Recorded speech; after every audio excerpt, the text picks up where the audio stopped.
I am committed to strengthening our relationship with the democratic nations in this hemisphere. I will continue to seek solutions to the problems of this region through dialogue and multilateral diplomacy.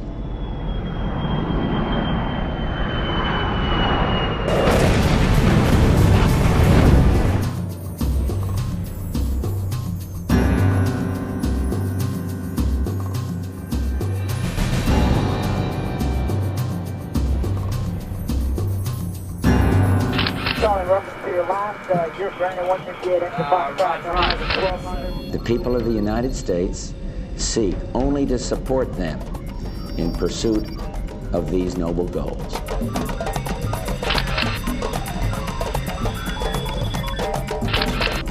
Thank you very much. Now 1 Charlie, 7 November, go.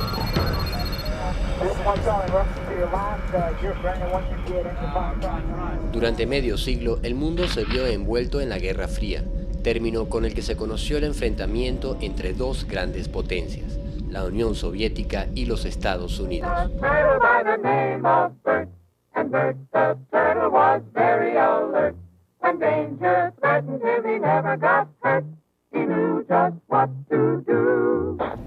We have been compelled to create a permanent armaments industry of vast proportions. 3.5 million men and women are directly engaged in the defense establishment. It shall be the policy of this nation to regard any nuclear missile launched from Cuba against any nation in the Western Hemisphere as an attack by the Soviet Union on the United States, requiring a full retaliatory response upon the Soviet Union. The success of communism in Central America poses the threat that 100 million people from Panama to the open border on our south could come under the control of pro-Soviet regime. La supuesta lucha contra la expansión comunista durante la Guerra Fría fue el pretexto utilizado por los Estados Unidos para llevar adelante acciones de intervención en América Latina por más de 50 años. Invasiones, golpes de Estado, atentados y espionaje. Ningún país de la región se salvó de la injerencia, detrás de la cual no se encontraba sino el interés de dominar política y militarmente a los países del sur para tener garantizado el control de sus recursos y mercados. Con el derrumbe de la Unión Soviética a comienzos de los años 90, la lucha contra el comunismo internacional dejaba de ser una excusa válida para justificar la intervención del norte.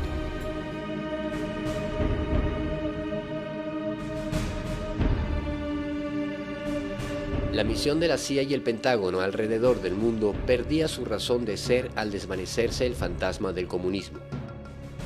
Era de suponer que había llegado la era de la paz, pero la realidad fue muy distinta. Terminaba la era de la Guerra Fría para dar paso a la posguerra fría.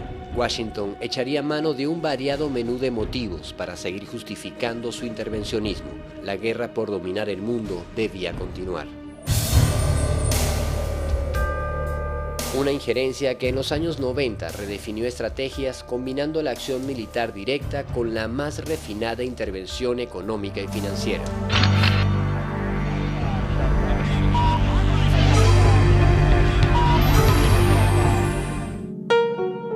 En 1988, Estados Unidos elige como presidente a George Herbert Walker Bush, un tejano heredero de una gran fortuna petrolera y con unos antecedentes muy particulares. Que en los años 90 está el padre de Bush.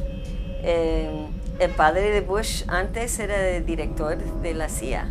Si de algo sabía el nuevo presidente estadounidense, era de petróleo y de espionaje. Herbert Bush había llegado a ser el director de la Agencia Central de Inteligencia a mediados de los años 70, conectándose con elementos de la mafia que marcarían hitos en la historia del terrorismo mundial.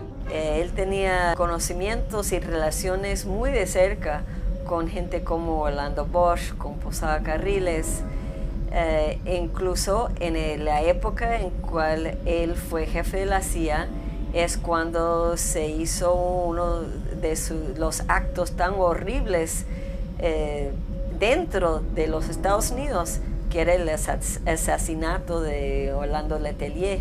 Bajo su mandato en la agencia se produjo el asesinato en pleno corazón de Washington del canciller chileno Orlando Letelier y la estadounidense Ronnie Moffett, así como la voladura del avión de Cubana de Aviación en las costas de Barbados, donde murieron 73 civiles.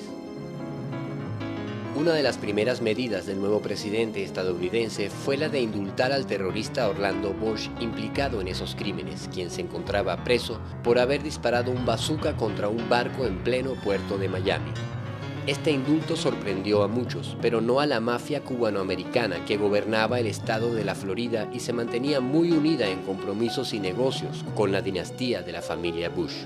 Mr. President, it is an honor and a thrill that you have come to Miami on behalf of my campaign. I'm extremely grateful for all of your support and encouragement in the past weeks.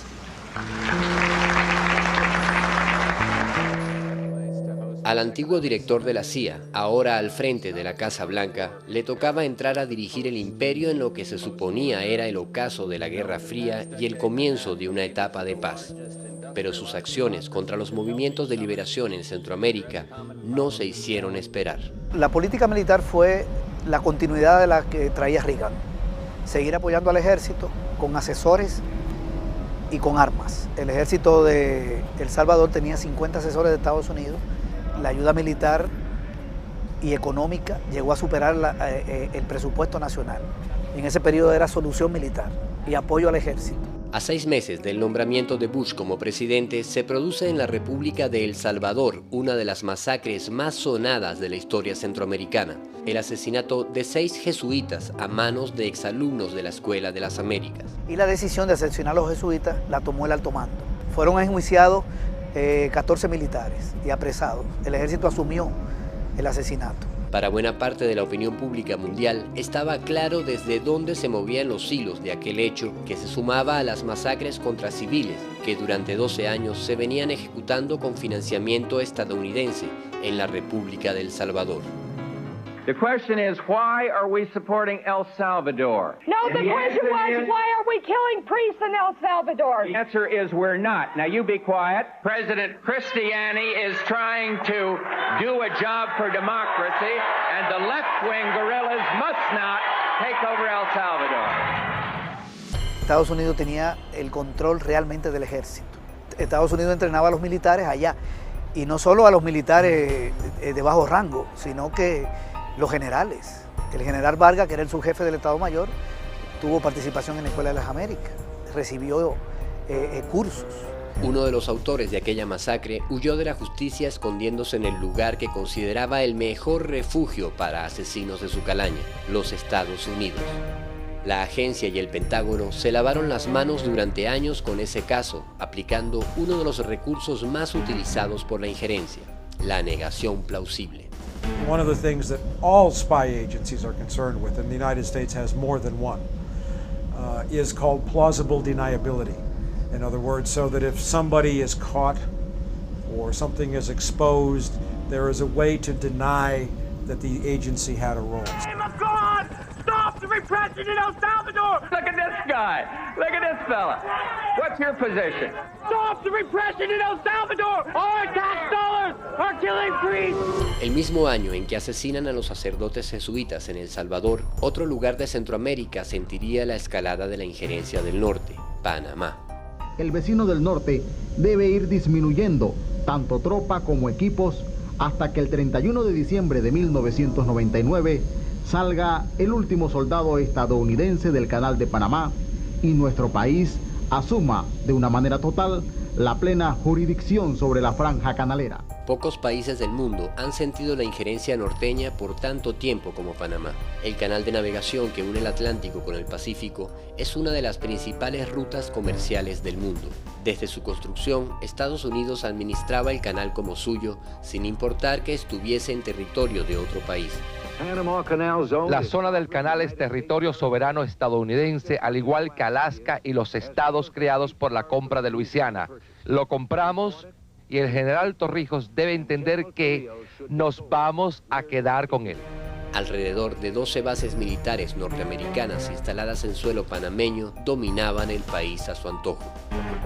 La protección del canal es derecho y responsabilidad del gobierno de los Estados Unidos, y ese es el principal objetivo de la presencia de las fuerzas militares en la zona. La presión del pueblo panameño y la conducción de su presidente Omar Torrijos logró la firma en 1977 de un acuerdo que se conoció como el Tratado Torrijos-Carter. Estados Unidos se comprometía a ir disminuyendo su presencia militar en el canal y este pasaría a ser manejado en 1999 por su legítimo dueño, la República de Panamá. Pero Bush tenía otro plan. Estados Unidos ha contrariado el derecho internacional, violando en forma repetitiva los tratados, incrementando su número de efectivos y armamentos de guerra, desconociendo el principio de participación creciente de Panamá en la operación canalera.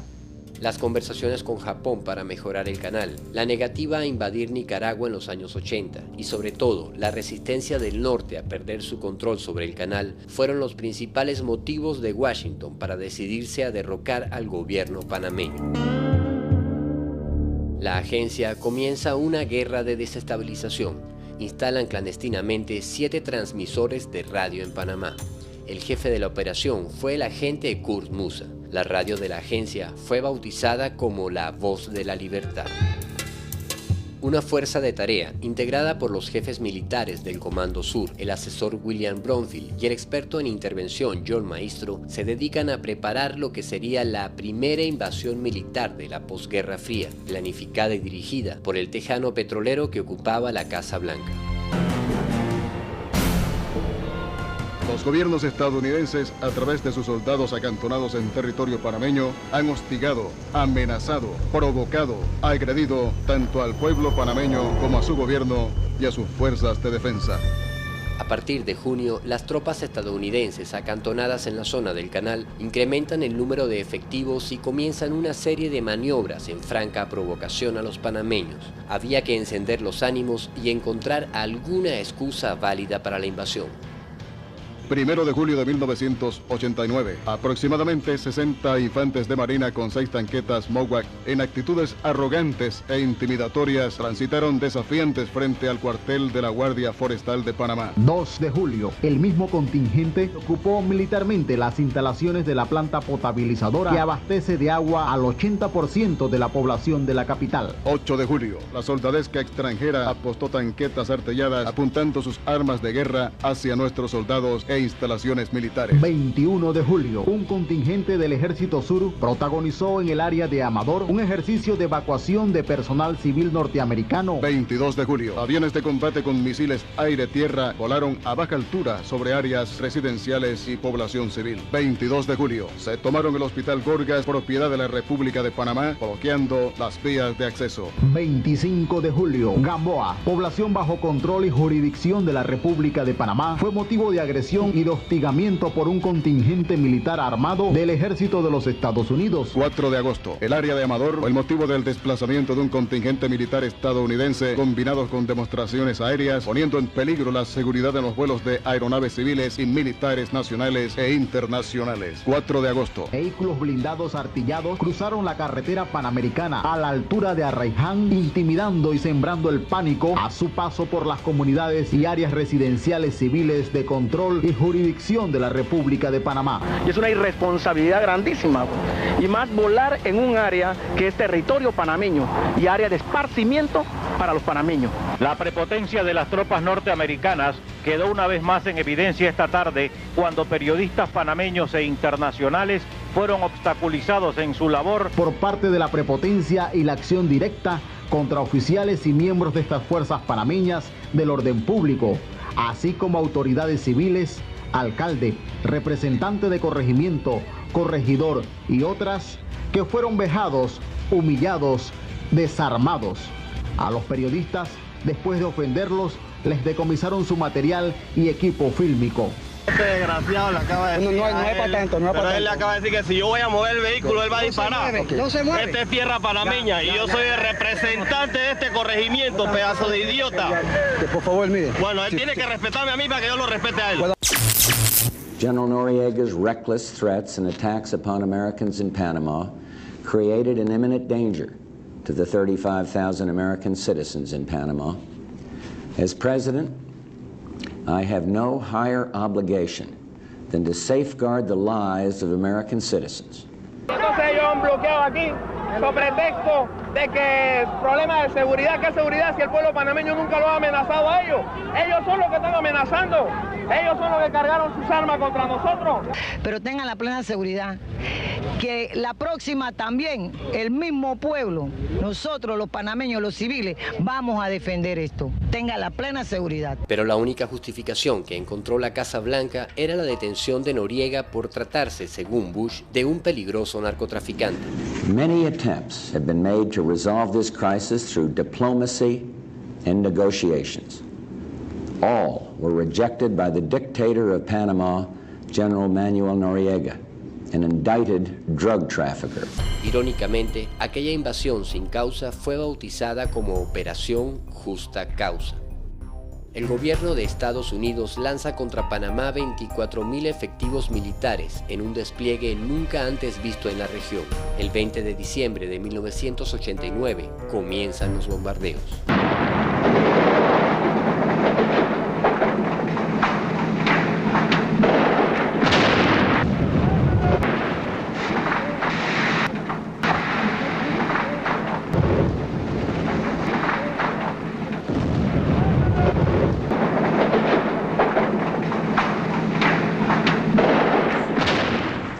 Last night, I ordered U.S. military forces to Panama.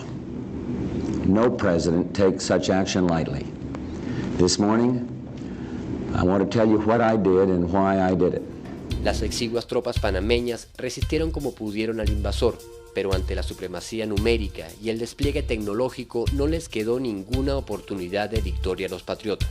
Los guardias de defensa panameños que lograron resistir los primeros combates fueron perseguidos y aniquilados en los días siguientes por los perros de caza del ejército imperial.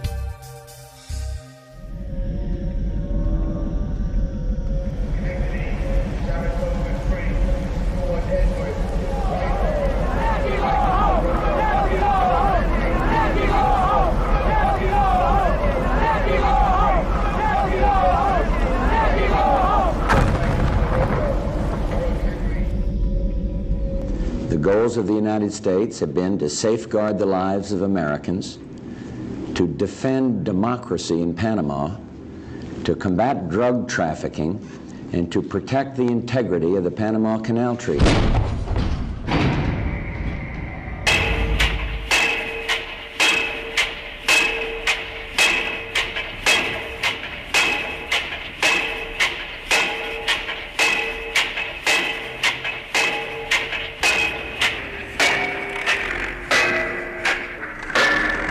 One year ago, the people of Panama lived in fear under the thumb of a dictator. Today, democracy is restored. Panama is free.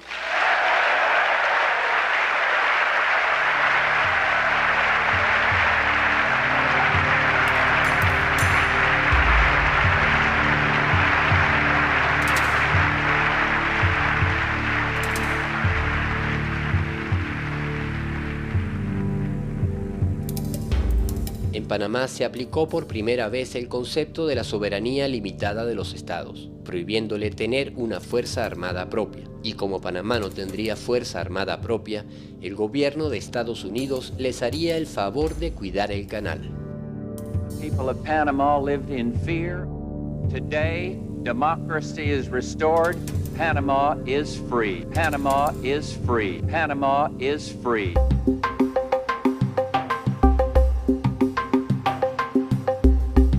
Noriega fue detenido y encarcelado en los Estados Unidos. El narcotráfico no disminuyó ni un gramo.